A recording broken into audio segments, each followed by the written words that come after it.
Fala rapaziada, eu tô um pouco sumido por aqui, várias missões no início do ano. Enfim, fiquei ausente, também fiquei sem muita vibe criativa. Esses vídeos do YouTube, por enquanto, me tomam muito tempo ainda, porque eu não tenho um lugar muito fixo pra estar fazendo. Agora eu achei esse cantinho aqui que ficou razoavelmente legal pros meus padrões. Hoje eu queria conversar com vocês sobre a gravação em log, mais precisamente nas câmeras da Sony, o S-Log 3. Pra quem não sabe, o log é uma curva logarítmica que permite que você capte a maior parte do alcance dinâmico numa cena que tenha muito contraste, né? Exemplo, se você tá filmando debaixo de uma marquise, tem uma nuvem muito clara lá em cima, você gravando em log, você tem a capacidade de manter todas essas informações da sombra do teu assunto ali e não estourar, não clipar, né, as altas luzes da nuvem lá. Eu vejo muita gente comprando câmera da Sony direto indo gravar naquele PP off lá, que, cara, é um perfil ali que se você não tem tanta área de contraste ali, ele segura a onda, mas muita gente indo captar externa com sol a pino com esse perfil.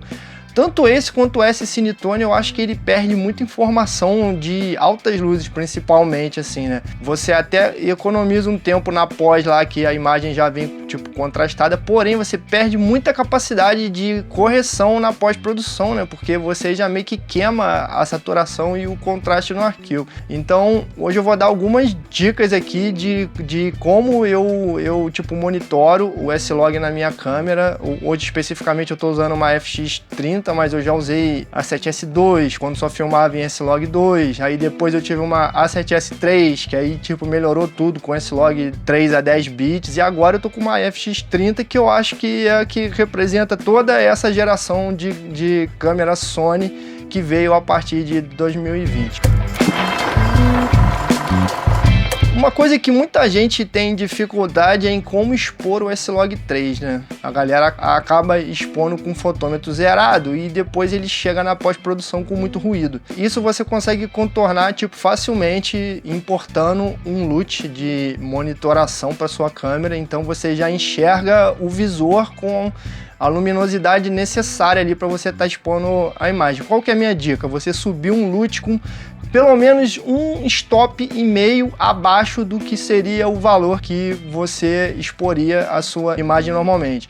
Eu vou deixar um link na descrição de um site de um filmmaker, tecnicista da Sony, que se chama Alistair Chapman, e ele disponibiliza vários LUTs, tanto criativos quanto técnicos, para você importar e ter essa monitoração na sua câmera. Eu importo esse LUT, coloco ele em algum preset de visualização lá e provavelmente quando você colocar esse LUT você vai ter a impressão que a sua imagem está escura, mas esse é o processo mesmo, porque aí você vai compensar isso no seu ND ou na sua iluminação. Conforme você aumentar a sua iluminação ou abrir um pouco mais a densidade do seu ND, vai estar entrando mais luz. Com isso, a sua imagem ela vai estar sendo captada com mais informação de luminosidade nas baixas luzes, o que vai te proporcionar um arquivo bem mais limpo nas áreas das sombras. Aí na pós-produção você vai descer esses stops que você captou a mais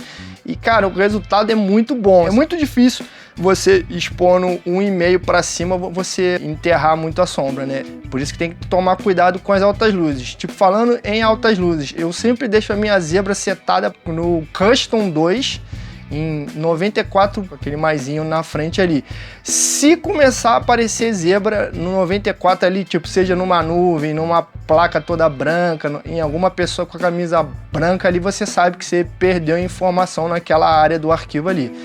Então é muito importante ter, respeitar a zebra da área inteira da imagem ali. Se não tiver zebra, provavelmente você vai chegar na tua ilha e vai ter um material totalmente captado da forma correta. Indo agora para a parte de pós-produção, cara, eu recomendo fortemente vocês revelarem os seus arquivos em log pelo DaVinci Resolve. Por quê? Primeiro que o DaVinci Resolve ele tem, acho que, o melhor gerenciamento de cores, justamente por ele ter começado como um software exclusivo para colorimetria. Então ele, cara, todo ano ele atualiza para as ferramentas mais modernas e avançadas mesmo de, cara, correção de cor. Você tem todos os parâmetros ali, respeitando totalmente o gamut do teu arquivo, né? O que é o gamut? É a quantidade de informação que cada câmera consegue captar pertinente à luminância e tipo crominância, né? Pô, você tem acesso ao teu arquivo inteirão lá, assim, cara, com todas as informações possíveis ali para você fazer um color legal. Com as câmeras da Sony agora gravando em 10 bits, cara, você tem muita flexibilidade ali. Se você, por um acaso, ele meio que tiver captado um balanço de branco meio off, assim, ou tipo muito azulado ou muito amarelo, cara, você tem capacidade total na pós ali para dar essa compensada sem passar muito perrengue, assim, para voltar às cores que eram as intencionais, né?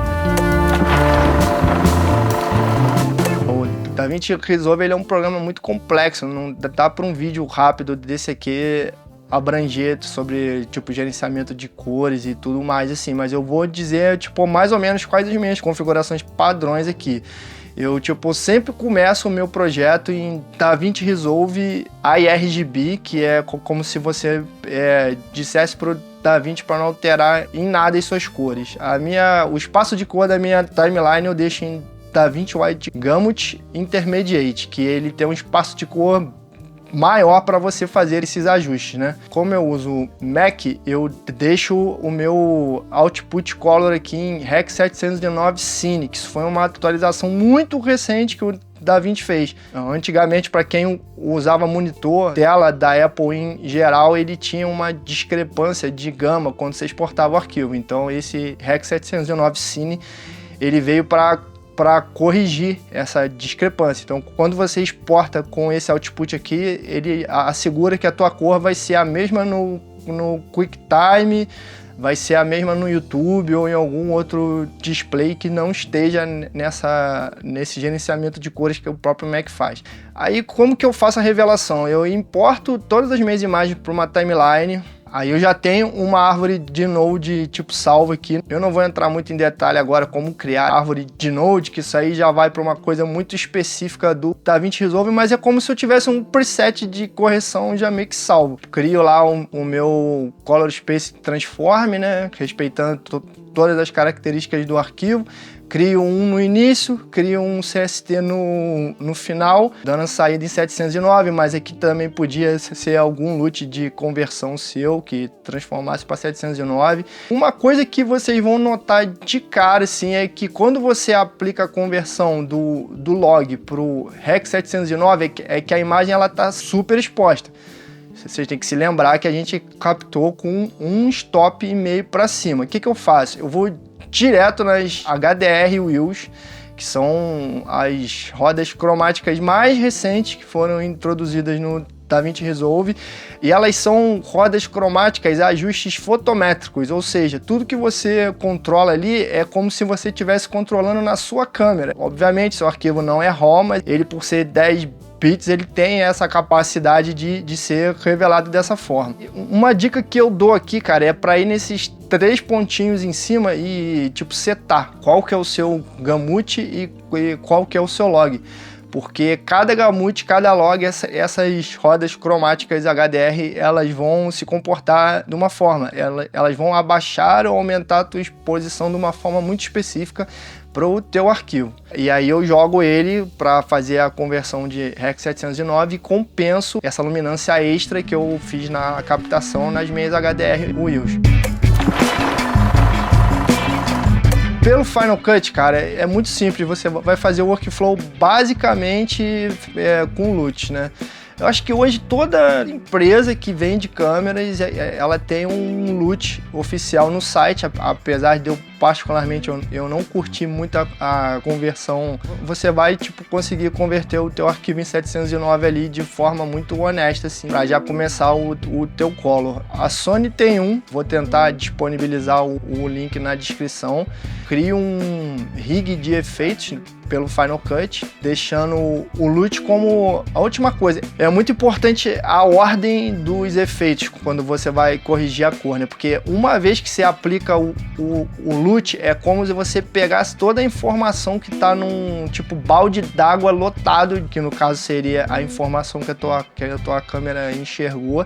E quando você converte ele para 709, é como você espremesse toda a água desse balde num copo. Então, a partir do momento que ele já passou as informações do log para o 709, você já não tem tanta flexibilidade para fazer os ajustes. Então, tudo que for ajuste de exposição, balanço de branco, correção secundária, ajuste de tom de pele, enfim, tudo que for ajuste que precisa de um pouco mais de informação do arquivo, você vai fazer antes do LUT aplicado. E isso vale para o Final Cut e isso vale para o Adobe Premiere. Você tem como salvar isso como um preset na tua aba Color lá do Final Cut. Do momento que você converteu todos os seus arquivos de log para 709, você pode facilmente aplicar uma camada de ajuste em cima de cada grupo de clipes que compartilham das mesmas características de imagens e aplicar um look overall ali para tudo conversar entre si.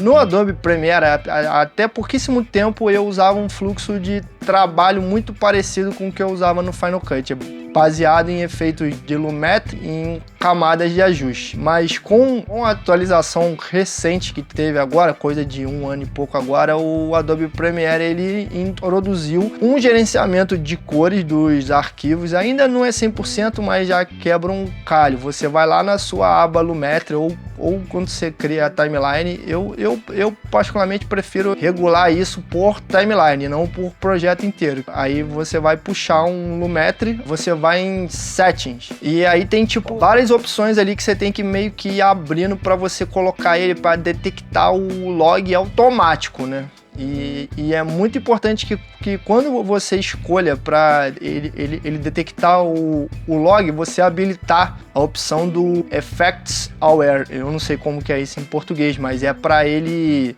todos os efeitos que você aplica depois na aba Lumetri, ele começa a valer como se fosse antes da sua conversão, justamente para não ter aquela perda quando você começa a aplicar efeito depois que a imagem já está em 709. Eu não editei quase projeto nenhum depois que o Adobe Premiere introduziu essa opção, então eu vou explicar também a forma convencional em esse gerenciamento de cor, pode ser útil para quem não queira usar. Como que eu faço? Eu crio um efeito de Lumetri exclusivamente para conversão de log para 709. Vou na aba Creative, é importante isso, porque quando você aplica o LUT na aba Creative, você ainda tem a área de manobra para mexer na exposição do arquivo nas suas correções primárias lá. Aí lá eu escolho o LUT, como eu disse, eu tenho alguns LUT de fabricante que eu curto, que me dá um resultado legal, e eu faço essa conversão diretamente do log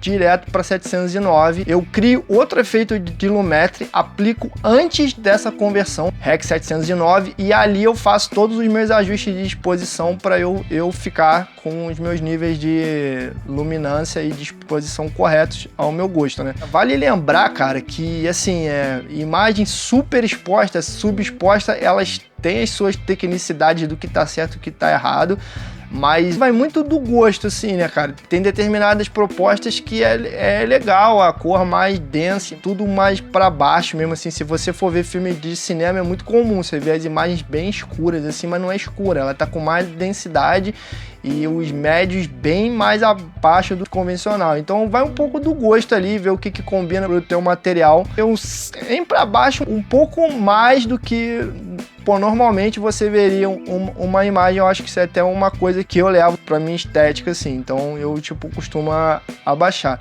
Uma vez que tu tá com a correção ali correta, né, tá com a tua revelação concluída ali, aí você pode ir para a parte criativa. Aí você já pode estar aplicando um terceiro efeito de Lumetri abaixo já da tua correção em 709, e ali você pode aplicar um LUT criativo. É muito importante que esse LUT criativo que você aplica ali, ele já seja para REC 709, que aí ele só vai mexer em matizes, tonalidades divididas, alguma característica que dá esse look, né?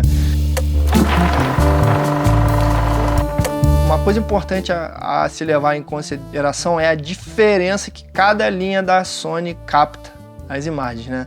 Quando você está numa câmera full frame, exemplo, uma FX3, uma A7S III, uma A7 IV, A7 V agora, provavelmente você não vai ser necessariamente obrigado a expor a imagem em um stop a um stop e meio para cima. Muito provável que você se fotometrar tipo certinho ali com uma sobrinha, você vai chegar com os arquivos limpos na pós ali, né?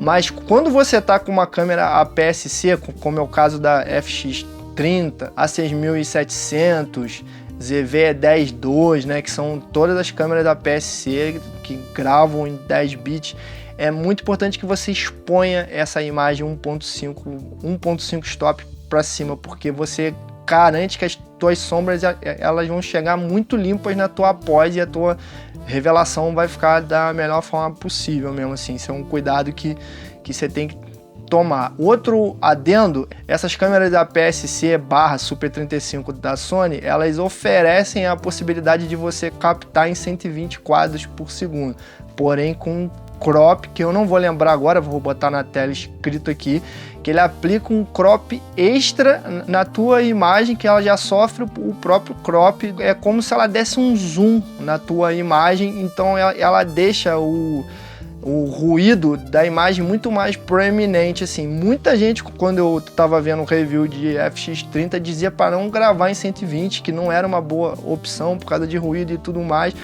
mas cara, usando essa técnica de expor para cima, no caso do tipo 120 FPS, eu sugiro expor até mais, cara, com 2 stops para cima, e na pós tu volta, cara, o arquivo fica muito liso. Vou estar botando algumas imagens de exemplo aqui também para ver que é totalmente possível gravar em 120 com FX30, obviamente com as condições de luz adequadas. Outra lenda urbana que se criou no universo da internet também é que, poxa, as câmeras cropadas da Sony dessa geração agora, o segundo ISO é 2500, ok, é o segundo ISO base. Mas, cara, você consegue gravar tranquilamente a 12.800 gravando em log, e depois você fazer essa revelação voltando à exposição nas HDR Tools lá. E aí, obviamente, você não vai usar aquela sensibilidade toda que você expôs o teu sensor a 12.800, que vai ficar um lixo. Mas quando você volta toda essa sobra, digamos assim, de tipo sensibilidade que você expôs o sensor, o que você vai ter um ruído, claro, mas não é um ruído de crominância, que é aquele ruído horroroso, que fica aqueles pixels RGB pulando na tua imagem. Isso realmente é horroroso. Mas na FX30, por exemplo, que é a câmera que eu tenho usado com mais frequência, quando você usa o ISO 12.800 e você volta essa luminosidade nas tuas HDR Wheels ali, principalmente no ajuste global ali, o que você vai ter é um ruído de luminância que se assemelha muito a uma textura de grão, que é bem-vinda em cinematografia. E aí, a última dica é que, assim, todos esses ruídos mínimos que você tem às vezes ali, que assim, parece um grão, cara, depois que sobe pro YouTube, que tipo, ele sofre a segunda compressão, fica irreconhecível, ele amassa tudo. Isso é até um problema, porque quando você realmente quer colocar uma textura de grão bonita, o YouTube automaticamente comprime isso e fica horroroso. Eu não recomendo, inclusive, subir vídeo com textura de grão se não for um grão bem grande, que fique bem impresso na imagem. Se for um grão muito fino, ele provavelmente ele vai tipo suprimir e você não vai ver isso. Eu tenho alguns vídeos aqui no YouTube que eu fiz imagens em 12.800, vou estar deixando alguns exemplos também.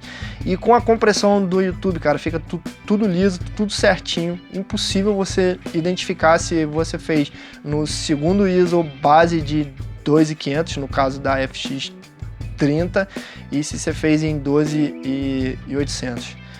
Eu acho que é isso, galera. Isso não foi bem um tutorial, foi mais ali boas práticas ali para você estar expondo arquivos em log, especificamente para as câmeras Sony, que são as que eu uso. E é isso.